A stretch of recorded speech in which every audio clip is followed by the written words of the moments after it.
Last Epoch is a great action RPG, and the game's only getting better with time. But if you just purchased it, or you're coming back from a long break, you might have a few questions. So here are a few beginner tips and tricks that you might find helpful, and that definitely would have helped me when I was first starting the game. As you're going through these, or as you keep playing, if there are any tips or tricks that you want to share with anyone else, do be sure to put them down in the comments below. But for now, without further ado, let's get into them. Starting with number 1. Reading is important. There's a lot of important information in the game's tooltips, especially for those where you can hit Alt to read more information. It'll talk about things like conversion. You'll see the tags for a skill, which means you know how to scale it. And you can even mouse over things on your character screen, stats such as armor or attributes like vitality, to find out what they do. Another great feature of Last Epoch is almost everything has a search bar. So for example, if you're playing a poison build, and you want to know what passives from your class apply to poison, or what bonuses might be hidden within your skills tree, then all you have to do is type poison into the search bar, and everything will be highlighted nice and easily. When it comes to reading tooltips, most things should be self-explanatory. But one important thing to keep in mind is that increased combines additively, and more combines multiplicatively. Reduced combines additively, and less combines multiplicatively. This is stated at several points, but just in case it isn't, or you needed a quick refresher, that's tip number 1. Now number 2 is, you can change a lot and respec most things in Last Epoch. It's pretty easy to respec your passives, and you can respec a skill, then go back to some old content and level up real quick to get back to where you were. The one thing that you cannot ever change is your mastery. This is the subclass that you choose once you reach the end of time and speak to Elder Gaspar. For example, on this character, I'm a Lich. I can't become a Necromancer. The only way for me to become a Necromancer is for me to make a completely new character. Most of your choices in Last Epoch are not permanent, but this one is, so choose carefully.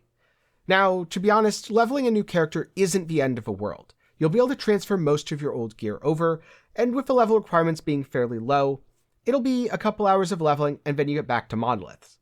So, worst case, if you're unhappy with your choice, do just level another character, but it's best to avoid that if at all possible.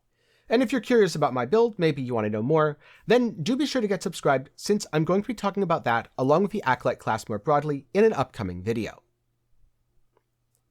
Now tip number 3 is to use a loot filter. I suggest setting this up fairly early.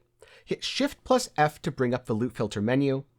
Then just go through adding a couple of really basic filters. Hide things that aren't appropriate for your class, hide items of low rarity. That should be enough at low levels.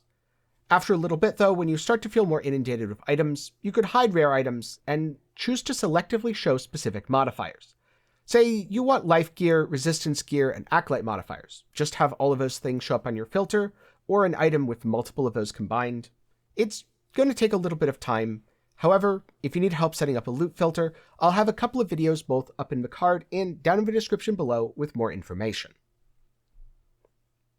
Now tip number 4, don't worry about finishing the campaign. Get all of your idols and skill unlocks. Then you can jump straight into monos. If you're below level 48, you will probably want to level through the story a little bit more so that you don't get any EXP penalties. As long as you're level 48 or higher, you're honestly good to go. Personally, I suggest leveling up a little bit before you tackle the Majasa content at the end of a campaign, since there's a lot of poisons there and it can be very deadly. Poison resistance is also quite helpful at that point. But if you enjoy the endgame and just want to start the grind as soon as possible, there's nothing stopping you from just jumping right to it. And you can do something somewhat similar with monolith progression, though I'll get into that a little more in just a minute. Before I get on to the next tip, I want to take a moment to give thanks to my patrons and channel members for their continued support. More about that at the end. For now, let's move on to tip number 5. You can shatter items to get random shards. This is good if you just need lots of crafting currency, but if you want something specific, and the item has forging potential, you should instead use a rune of removal. This does take forging potential, so it can't be used on every item. It also removes exactly one modifier and gives you shards equal to its tiers. So instead of randomly getting 2 shards of a valuable modifier you wanted, you'll get all 5. And if your item has enough forging potential, you can just burn through all 4 slots. Try to use this for rarer modifiers, and ultimately, if your item runs out of forging potential, it's not the end of the world. You can always just shatter it and hope for the best. you're probably not going to be any worse off than you were going with random from the start. Tip number 6. When you complete your first monolith, choose the level 66 option. This progresses through those that give blessings which add more power to your character. You can get the loot blessings afterwards as you're clearing all the empowereds. This is important because you don't need to do all 10 timelines if you want to unlock empowered monoliths. You only need to do the 3 at the end: Spirits of Fire, the Last Ruin, and the Age of Winter. So long as you get to and complete these, you're good to go in empowered monos. And if you have a friend, you could always party up with them, do those 3 real quick, and jump straight into the endgame. At least, assuming that your character is appropriate for it. I certainly wouldn't do that with my first character, but it's perfectly acceptable to do with a second or third. Tip number 7, don't neglect your defenses. Last Epoch has a lot of defensive options. Of course, you have health, but you also have other things like armor, endurance, resistance, dodge, block, glancing blows, and much more. Armor is important because it reduces all damage you take from hits. Resistances aren't quite as punishing as in Path of Exile. If you're below cap, you will take more damage, but instead of enemies being balanced around you having 75%, they penetrate 1% per level up to level 75. Meaning, if you're missing 25%, you only take 25% more damage. And most importantly, Last Epoch has a unique defense known as Endurance. You take less damage on low life. The Endurance threshold is what activates it, and the Endurance effect scales how much the damage reduction stacks. You can get up to 60%, and scale the Endurance threshold quite high. This is especially important on builds that gain bonuses for being on low life. So no matter what your build is, don't forget about Endurance, because it can be a real lifesaver. And don't worry if you take a big hit, the damage that would be applied to your life below the Endurance threshold does benefit from its reduction, even if you were full when you took the hit. Number 8, last but not least, if you have any other questions, be sure to look at the in-game guide by pressing G. It's a wealth of information that can answer most of the things you want to know about Last Epoch. And if you're still curious, you could always check out one of the guides over on Maxroll. But more about that will be in my video up in the card and down in the description below. Whether you're completely new to ARPGs, or you're a veteran who's played Path of Exile, Diablo 3, or any of the others for over 1,000 hours, those are 8 things that you might find helpful when starting Last Epoch. For one last bonus tip, don't feel like you need to follow a guide. Build guides will be there if you want them. But if you want to experiment, do your own thing, and just see how it goes, the game is quite forgiving, and you'll usually be able to fix your mistakes fairly quickly.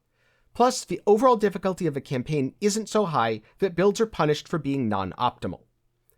In fact, before empowered monoliths, pretty much anything works at least decently well. It might not be the fastest and it might not be the strongest, but you'll have a good time and you'll learn a lot about the game. You can always come back and min-max when your build stops working or doesn't work to a level that you find satisfactory. But those were my 8 tips and the 1 bonus tip.